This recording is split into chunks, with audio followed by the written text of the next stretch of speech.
దేవుడు అనుగ్రహించిన రక్షణ వలయం అంటూ ఒకటి ఉన్నది. అంటే దేవుడిచ్చినటువంటి ఆలోచనలో నుంచి, సద్భావనలో నుంచి మనము చేయవలసినవి, చేయకూడనివి, వెళ్ళవలసినవి, వెళ్ళకూడనివి, స్వీకరించవలసినవి, విసర్జించవలసినవి, వీటన్నిటినీ మనం పరిశీలన చేసుకున్నాం అనుకోండి, కొంత భౌతిక ఆధ్యాత్మిక ప్రగతిని సాధించడం సాధ్యమవుతుందిగా.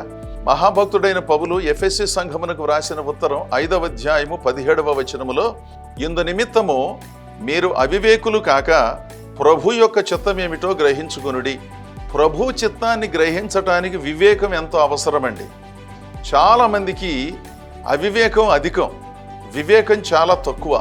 అలాంటప్పుడు పెద్దలు చెప్పిన మాటలు వినాలి, అంతేగాని అవివేకంతో స్పందించటం, అవివేకముతో తమను తాము హెచ్చించుకోవటం, అలాంటి వాటిని అనుసరించేవారైనా కాస్త వివేకంతో పరిశీలించటం మంచిదని నా సలహా.